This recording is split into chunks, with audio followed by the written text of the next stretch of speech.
Tolkien é um autor essencialmente cristão. Martin é a negação de tudo isso. Os dois se contrapõem da literatura moderna. Tudo isso e muito mais depois da vinheta.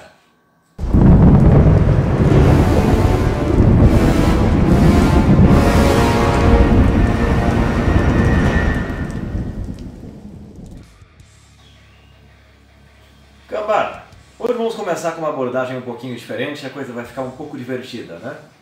Tenho aqui dois boxes, né? Vamos começar com o primeiro.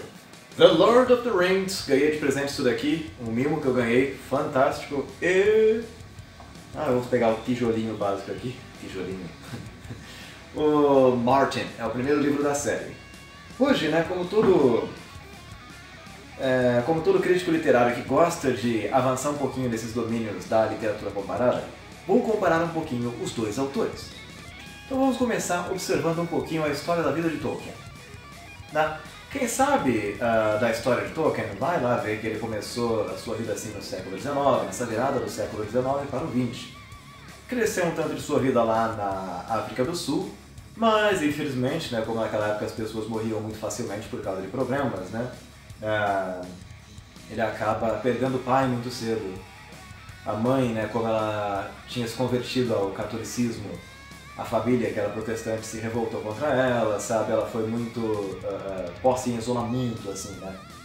Então, não a consideravam mais. E foi uma coisa muito complicada, porque a família de Tolkien cresceu com muita dificuldade.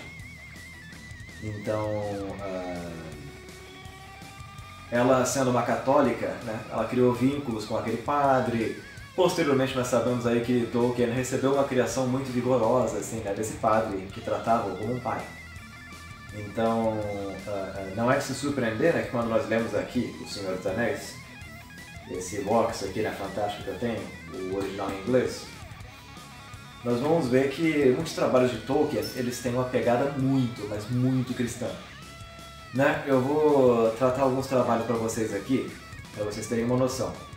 Quando a gente dá uma olhada naquele volume, por exemplo, o Silmarillion, ele vai tratar assim da gênese da Terra-média, né? Que é essa dimensão onde todos os romances do Tolkien acontecem. Então, esse livro, ele funciona exatamente como a Bíblia.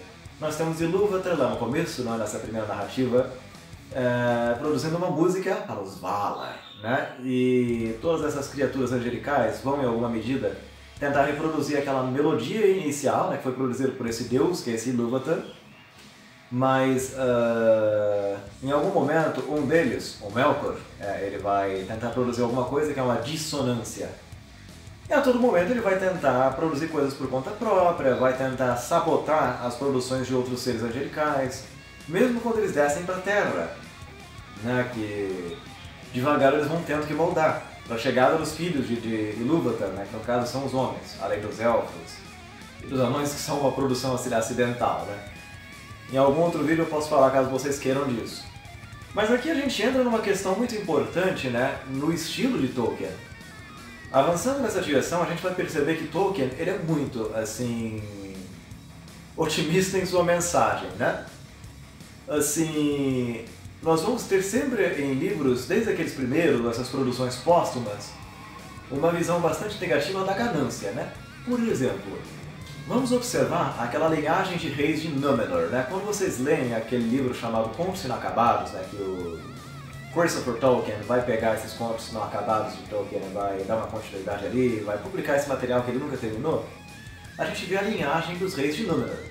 Númenor era um reino de homens assim muito mais avantajados intelectualmente, porque eles tinham absorvido aquele conhecimento dos elfos, tinham absorvido aquele conhecimento de deuses, vamos por assim, né, de Ilúvatar. Então viviam muito mais, eram uma civilização muito sábia. E o problema que acontece com o tempo é o quê? Eles vão dar ouvidos para aquelas criaturas malévolas, não é? Para aquelas crias de Melkor. Então, devagar, nós vemos assim o ser humano dando assim preferência para a ganância, ao invés de buscar a erudição, de buscar a sabedoria e valores desse tipo. Então, gradativamente, a gente vai vendo esses reis de Númenor ficando cada vez mais apegados ao dinheiro, né? A cada geração que se passa. E cada vez assim menos suscetíveis a encarar a morte como um presente de Ilúvatar.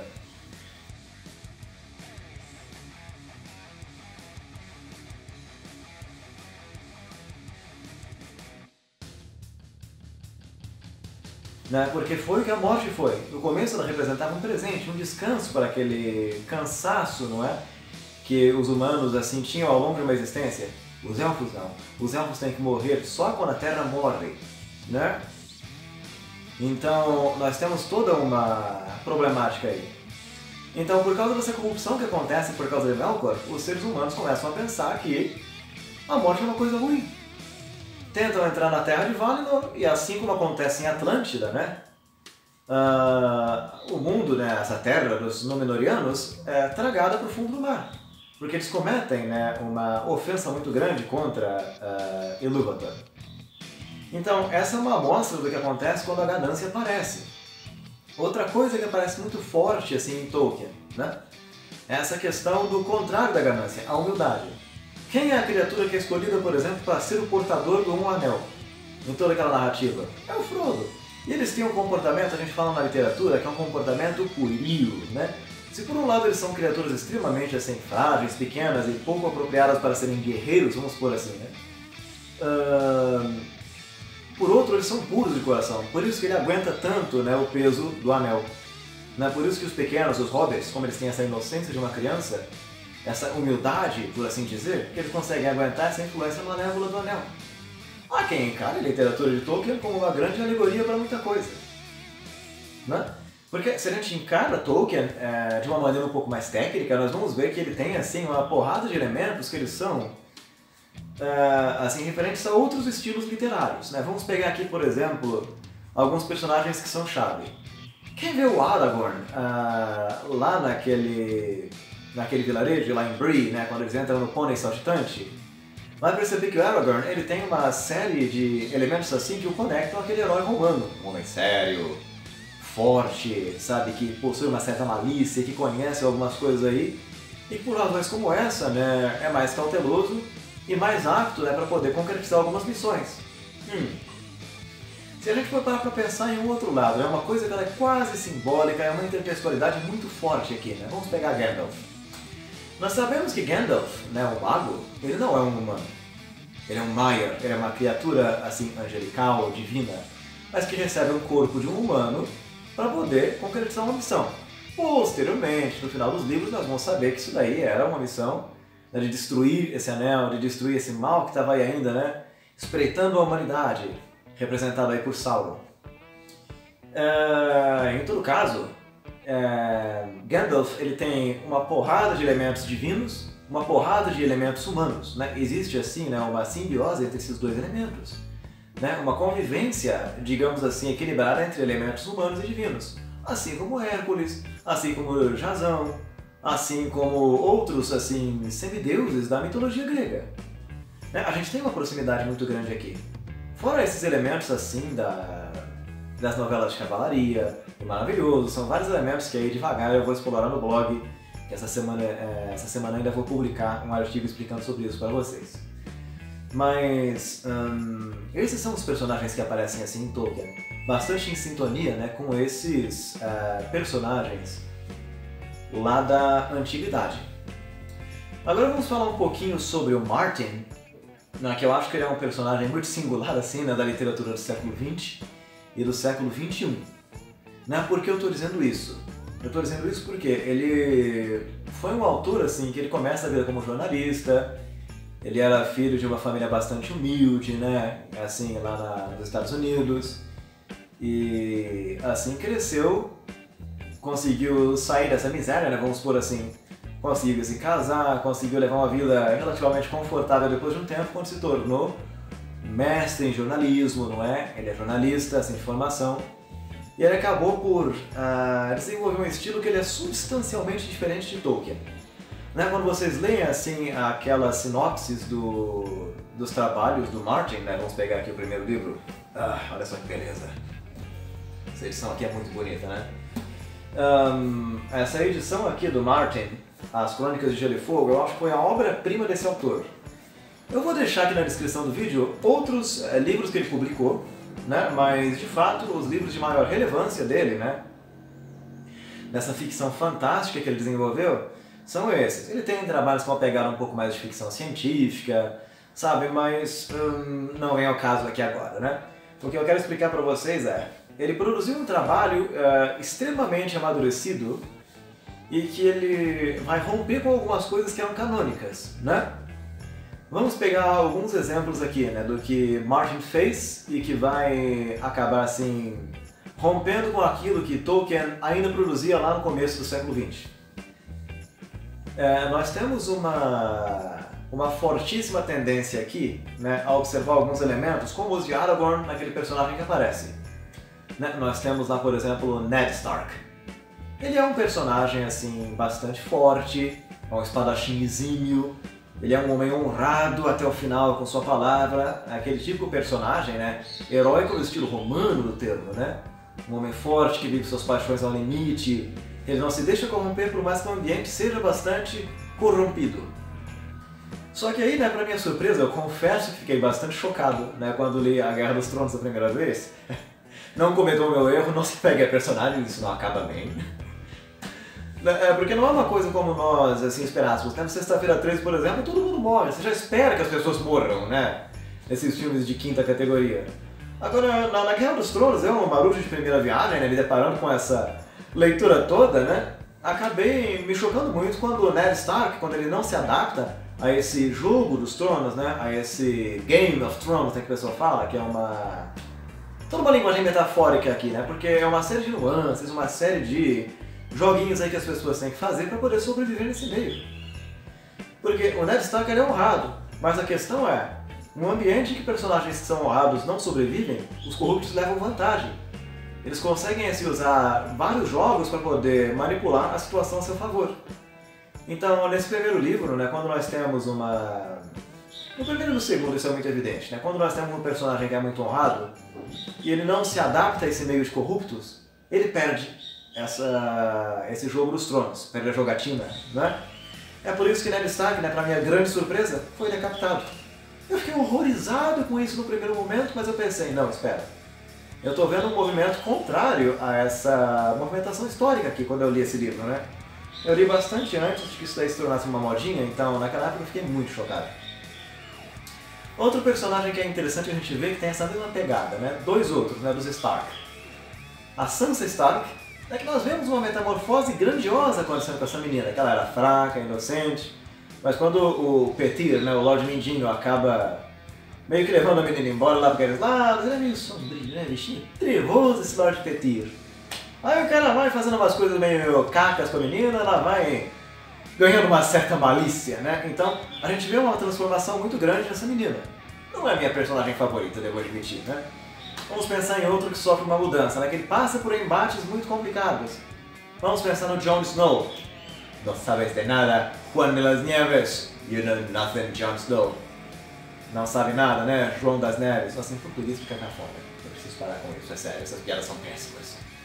Mas, porém, todavia, contudo, a coisa fica bem divertida nesse ponto, porque Jon Snow, ele aprende uma lição com a morte do pai dele, né? Ele é meio cabeça dura, mas aprende que a gente tem um ambiente, né? Aqui vamos pensar um pouquinho em Rousseau. Né? O que Rousseau vai falar? Ele vai dizer que nós temos o bom selvagem, né? Que nasce bom por natureza, e o ambiente o corrompe, a sociedade corrompe o sujeito, né? É exatamente o que acontece, né? Ou ele se adapta, ou ele morre. Eu não vou dizer que nós temos necessariamente uma corrupção aqui, mas nós temos um amadurecimento.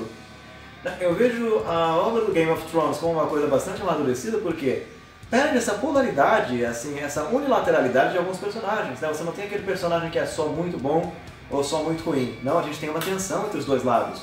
Falhas de caráter que vão acontecer, mentiras, né? Algumas vezes o personagem tem que fazer coisas que são um pouco duvidosas para sobreviver naquele meio corrompido. Isso num livro de fantasia, né? Marca um gênero novo, assim, praticamente. Um gênero novo é uma palavra um pouco forte, mas vamos por assim, uma fantasia para adultos, que é uma coisa que não era comum de acontecer.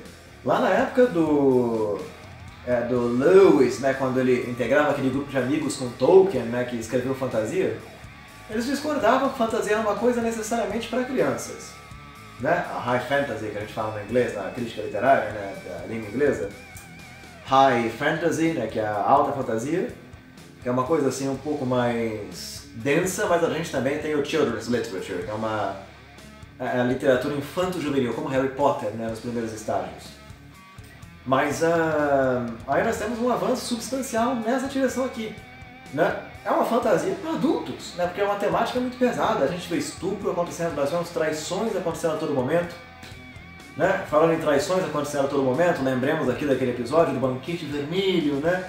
Quando os Stark são traídos e são mortos, e a Arya Stark testemunha isso. Mas agora nós temos outros personagens que se adaptam muito bem a isso, né? Acho que a Arya Stark, nosso coraçãozinho vai ser personagem. Acho que em questão de você explorar o amor carnal e explorar personagens femininos, Martin é muito eficiente. As mulheres são muito fortes, né? Vamos pensar na Daenerys no começo. Depois ela enlouquece, ela fica lelé da cuca e sai matando e queimando todo mundo. Mas a Arya Stark não. Ela ganha uma certa malícia, né? E quem até arrepio na hora que eu lembro da cena em que ela se vinga lá do velho, lá o Frey, né? Que trai todo mundo naquele banquete vermelho. Ela literalmente faz o velho comer carne do próprio filho, disfarçada. Ela envenena todo mundo e se vinga. Mano do céu, que personagem fantástica! Então, ela se vinga. Né? Se a gente vê no final do Game of Thrones, né? Por um acidente, né? Rompendo toda aquela estética e toda aquela tradição, né? Que o herói masculino vai matar depois de uma batalha brava, né? Todo mundo esperava o Juan de las Nieves, né? O Jon Snow. Mas não, a menina mete a faca lá no monstro, na criatura de gelo, né? Nos White Walkers, os caminhantes brancos, né? Tô esquecendo o nome em português aqui agora. Que péssimo. Mas ela mata, né? Como num golpe de sorte, né? Ela mata o monstro ali com um golpe sujo, né? Vamos dizer assim. Então isso rompe com aquela estética, isso rompe com aquele cânion do herói clássico, né? Isso foi fantástico, na minha opinião. Então, o Game of Thrones é uma coisa que muita gente não percebeu, mas é um livro, é uma série de romances, né? De ruptura com aquilo que é canônico. Então, a gente vê personagens, por exemplo, como Tyrion, né, meu personagem favorito, o Tyrion Lannister, ele se adapta muito bem, porque por mais que ele seja defeituoso, por mais que ele seja, assim, muito adequado, pouco adequado para o campo de batalha, ele é muito inteligente. Ele se adapta muito bem a esse campo, a esse jogo de xadrez que acontece ali o tempo todo. Então, ele sobrevive até o final da série. E nós temos muitos simbolismos aí que aparecem, né, que são diferentes de Tolkien. Em Tolkien, isso acontece de maneira diferente. Agora, com Tyrion Lannister, ele sobrevive porque é mais apto. Agora, né, no final do Game of Thrones, nós vemos aquele dragão, né, o dragãozão todo poderoso, vai lá e cospe fogo e destrói aquele trono feito com espadas dos inimigos. Né? E o que isso simboliza efetivamente aqui? Né? Isso mostra que todo aquele regime de poder, todo aquele jogo, aquela podridão que foi instaurada, se derrete ali. É uma linguagem simbólica isso. Isso falhou porque o poder corrompe o ser humano. Isso, acho que existe uma semelhança entre Martin e Tolkien.